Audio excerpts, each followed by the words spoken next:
Whispers of Wisdom, where we journey together through ancient wisdom and hidden practices, seeking what lies beyond. You gave a stunning logistic about people in the top management, the CEOs. There's just 5%. Do you feel like there has to be a significant change in that number, or do we need to see more women in decision-making roles rather than just in boardrooms? I think it's first in decision-making roles, because when you equip your mid-career is when the funnel for the leadership grows. So it's actually what you do with people who are in their early to mid-career that'll actually transform the way the senior leadership will look like. And this perception, which is what most women are fighting at home, is what is the need for you to work? They'll say it nicely also. You relax. You're my Rani. You sit at home. Yeah, and it can come from anywhere, right? It can come from anywhere. Parents, it can come from spouse, it can come from For anywhere. me, it came from my parents also. Yeah, that's what I'm saying. What is the need? Everything is there. Eat, Yeah. relax, watch Yeah. TV also. Yeah. So when financial independence is one of the most powerful things in changing the narrative when it comes to women. You give them a taste of that financial independence and you will transform their lives. But I'm also guessing that's the fear the world has. Yeah. If women get financially independent, then what's going to happen? They're never going to need us. Yeah. It's a need-based system. No. It's not us needing them. It's our labor that they need to keep us in spaces where we don't have access to financial independence, to be inequipped in that form and manner. You know, the most number of people who are in dead-end marriages who can't get out are women without financial independence. Because they don't know where they're going to earn their next meal. You know, and they're dependent, and that dependence keeps them there. You know, there's so much of data and research that goes into that. And and it's also different across different strata, but the story is so similar, right? If you look at women who are cooks, house help, etc., the men in their homes mostly are, even today, not really providing for the family, for the children. They are doing something. Right. But these She's are the main women, breadwinner. Yeah. and that continues and perpetuates. So we've kept it in a very interesting flux, right? Where we get the fruits of the labor, of the free labor that we derive out of women. Yeah. We keep them thinking that this is their role, so much so that they don't even think outside of that. Like when Mrs. the film came, Great Indian Kitchen came a long time ago. Yeah. It was a brilliant movie. And after how many years did Mrs. come out? About 3 years after Great Indian Kitchen, 3 or 4 years. So I think the outrage, क्या दो लड़कों के लिए खाना नहीं बना सकती? Like, you know, that was women saying it, grandmothers saying it, mothers saying it, saying, what are you saying? Like, I do this like this. But hold on, was it your choice, or were you conditioned to believe that's your only existence? Right? That is not a question anybody is asking, because then you're equipping them with the thinking of saying, did I do this for myself? And that's the beauty of propaganda and brainwashing, no? You continue to believe and perpetuate in that reality over generations, because that's what's expected of you, and that's where you're applauded, and that's the validation you're given. When you do something outside that box of rules, then you're seen as a threat to the status quo. True. Shreya, for women, there's a clash. There's a career-making age and there's a baby-making age, and both of them are in the same timeline when you want to peak it. Yeah. Do you have any tips around it? Some people want to choose both. Yeah. But is it a possibility choosing I both? chose both. You chose both. Tell me a story. I was 84 days, I think, is all I had when my daughter was born, which is back. It was 3 months. It was not 6 months The yet. maternity leave. Yeah. And I got back on the 84th day. I actually got back to calls just before that. And I remember my boss saying, you're not expected to be on this call. And I was like, no, I want it, you know, because I'm done being a cow. You know, I really want to, I don't want to just, you know, change diapers and breastfeed. I really want to be doing something to put my brains to use. So I always say this, my brain and my uterus are not connected. Okay. My brain can still function. I may have some brain fog because of pregnancy, but there is no connection to the growing child inside me and my brain function. I hear you. Yeah. So, you know, I can still work. And it is, and I had like multiple miscarriages. Anika was my 6th pregnancy, and it was not like it was a cakewalk pregnancy at all. But I worked till the last day. My call, I remember, Anika was born on Friday at 9:12 a.m. My last call was at 12:30 because my boss was in San Francisco. And I drove the previous night, the car. And, it's so much about the mindset. And it's about equipping yourself with the resources that you need through your pregnancy, not putting yourself through something that you believe you need to do. Right. Right? And each pregnancy is different. I completely understand that. But I'm saying mine, despite being such a complicated journey, I chose to not let it inform my existence or my relationship with work. A lot of people may not have that ability. But who tells you that you can't take a break and come back? I worked in an IT company for close to a decade. And then one of our recruitment drives was about bringing women back to work, especially those who've taken long career breaks because of maternity and stuff like that. So what is that telling us? That's telling us that they're not needed. And we have to run a drive to get women back to work, to even create that kind of awareness. Because the environment is not used to it, no? They're not used to women who have small children who come. Because we've built the world in a way. Imagine if women built the world, right? The way creches would be accessible, the way help would be accessible, the way all of that would be so vastly different. The reason we don't have that is because we continue to live in a world that's not designed by women. That's why we need more women in design spaces. That's why we need more women in architecture. That's why we need more women in tech and tech platforms. Yeah. Because what will be one signature Shreya design if she designed the world? I mean, I would have remote work for every woman who wanted it, designed the way exactly she wanted it, irrespective of the workplace. Wow. With timings and things that would suit her. I think the uniqueness of it is humanity. It's not just women, right? If we can design workspaces that are human-centric, and that then it's completely based on, okay, a woman had to take a break because she had a baby. What if you met with an accident and you needed 6 months of bed rest at home and you were a man? Yeah. Right? Yes. Then you're being human-centric. Then it's not about gender at all. Absolutely. I would actually remove gender from design. Wow. Yes, I love that. I'd make it very human-centric. Because then it's about that person's journey. Yeah. Then it's designed around that person. The Nordic countries have done this really well. Right? The Nordic countries, feminism is a bad word because you don't need it. Because the design of the world is so equitable. Beautiful. Beautiful. Right? So that is the way we need to function as a collective.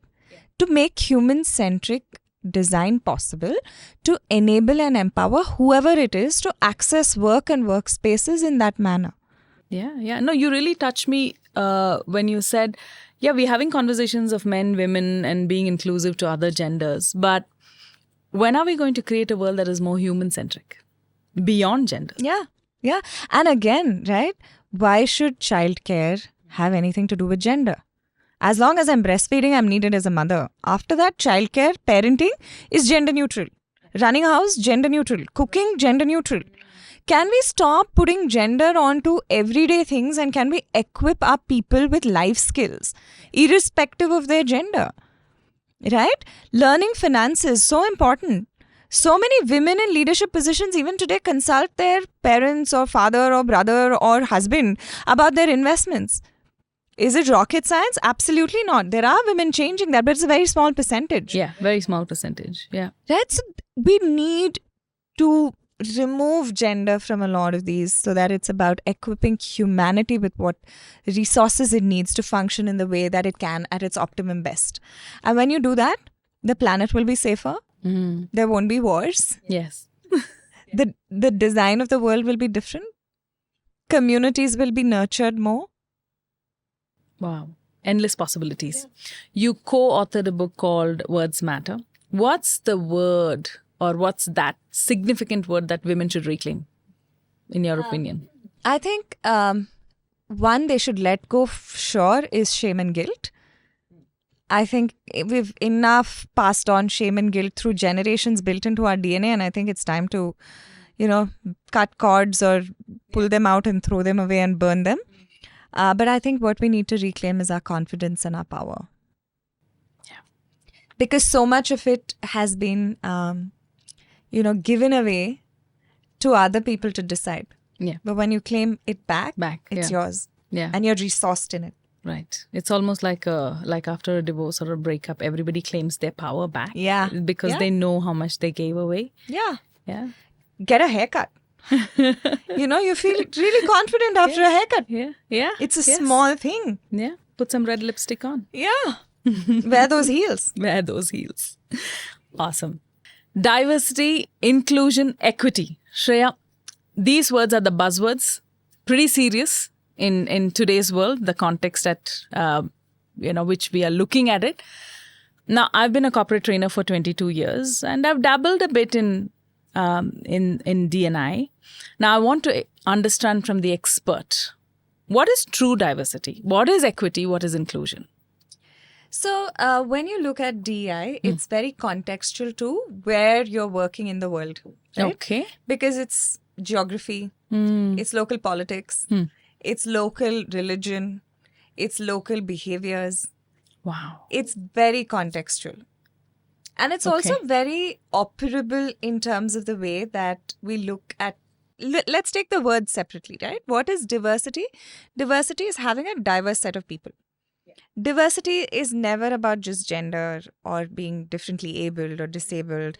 It's also generational diversity, right? What is that? Generational diversity is which age or era you belong to, the Gen Z, Gen Alpha, Gen. So that's generational diversity. Okay. Then there is psychometric diversities, which is personality types. Oh, right. It's diversity about the kinds of personalities you have at the table. You need the optimist, you need the pessimist, you need different personalities and behaviors at the table for it to be a truly representative set. Right? Pessimists are also okay. Absolutely. Essential, actually, in fact. Beautiful. If you ask me. So diversity is about bringing people from different backgrounds, different mindsets to all be present at the same table. That's diversity. Inclusion is where everybody sitting at that table feels like they're a part of a collective. Okay. Without the fear of judgment, without the fear of, speaking up.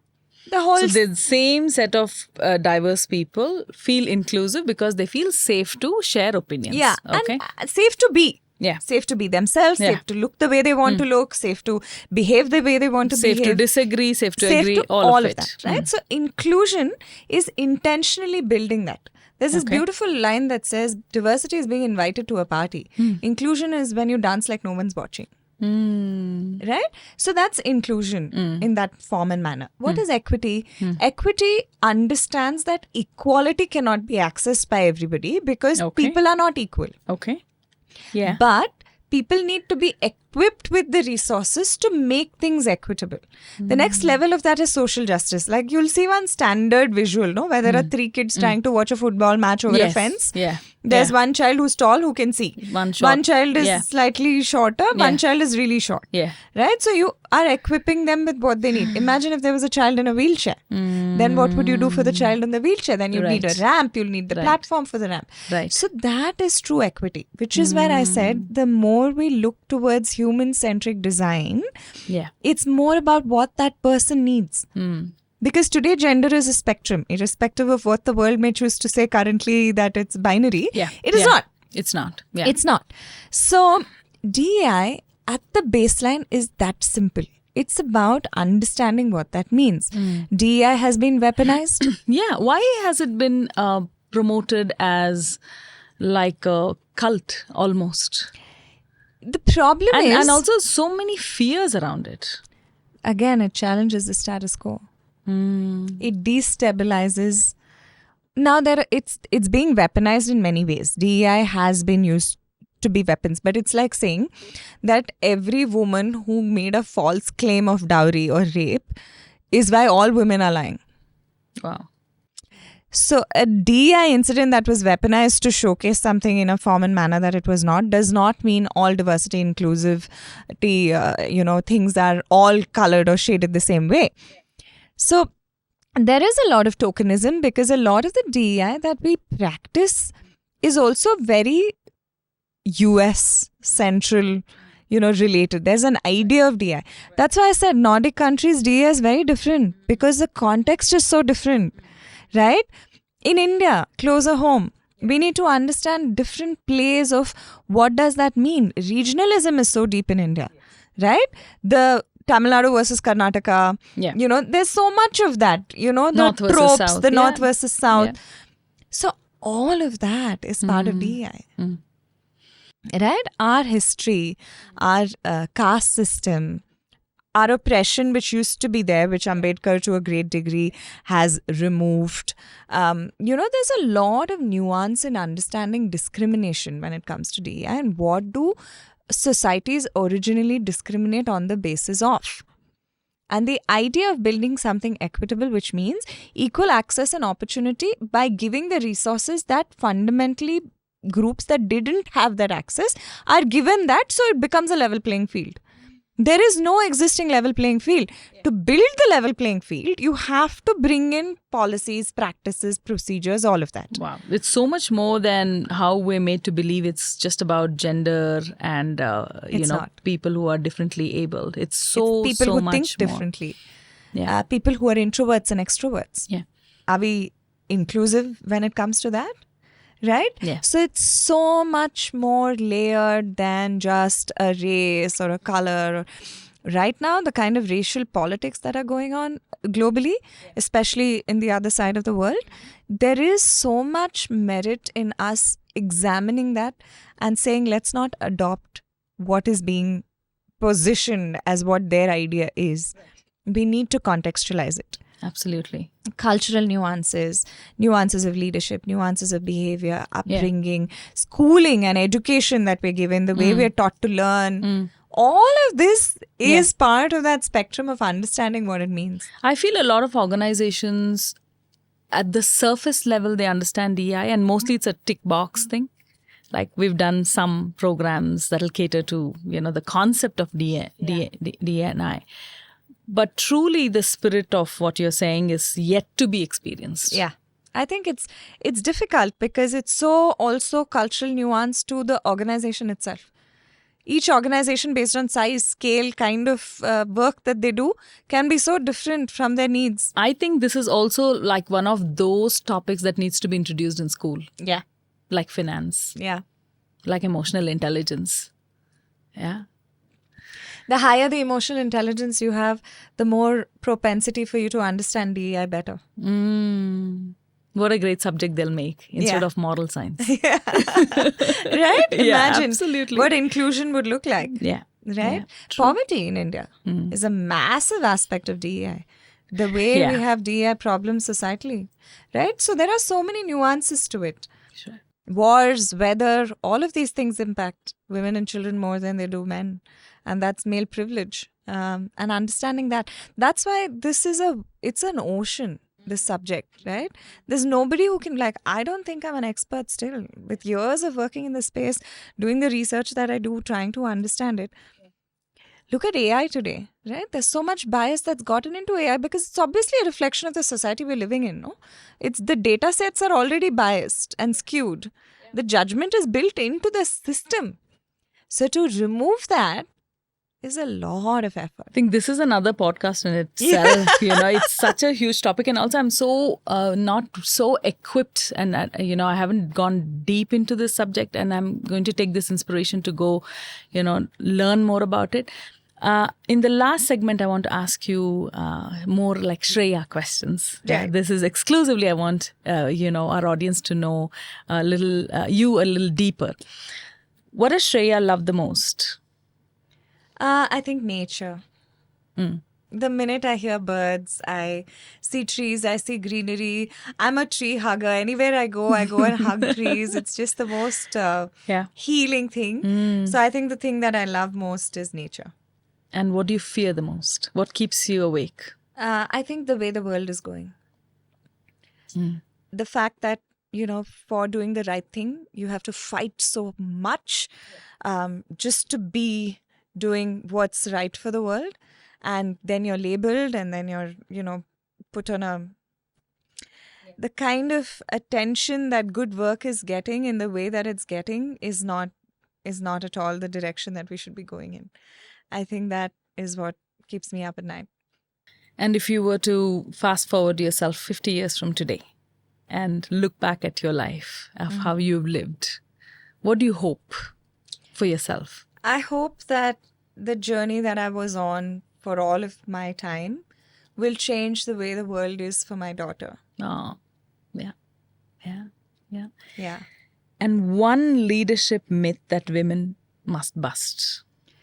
The fact that you have to show up in a certain idea that has been given to you from the outside world.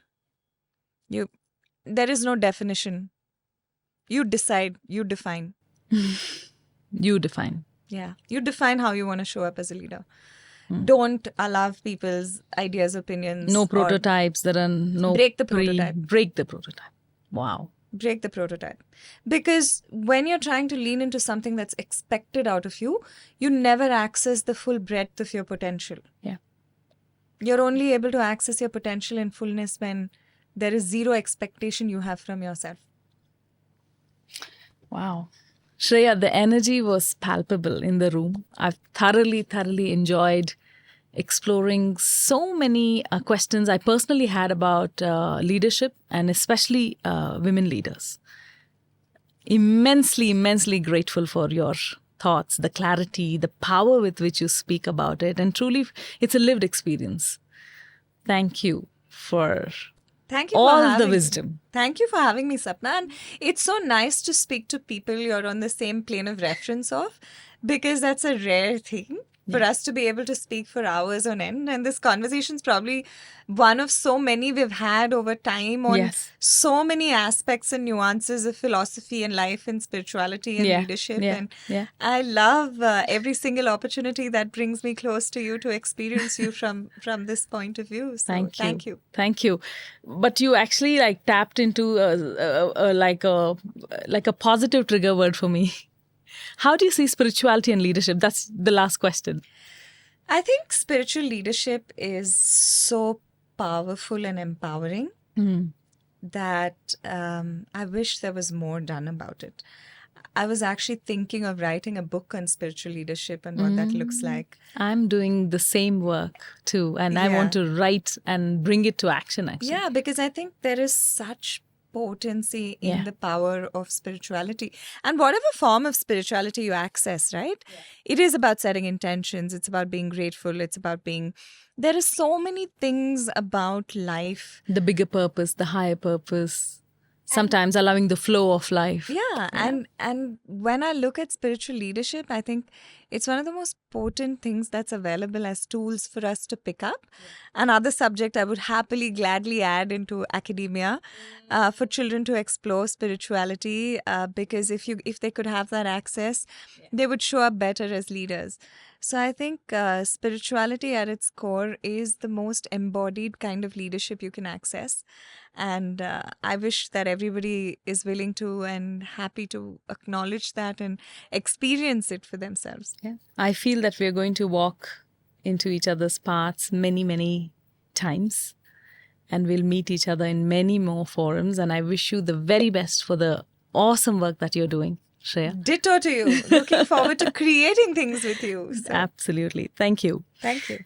You heard Shreya Krishnan. You can follow her on Instagram. She's known as Drama Rani. You got that right? Yeah. The handle? We explored so many different topics. And if any of these resonated with you, created that little fire in you, consider sharing and following us.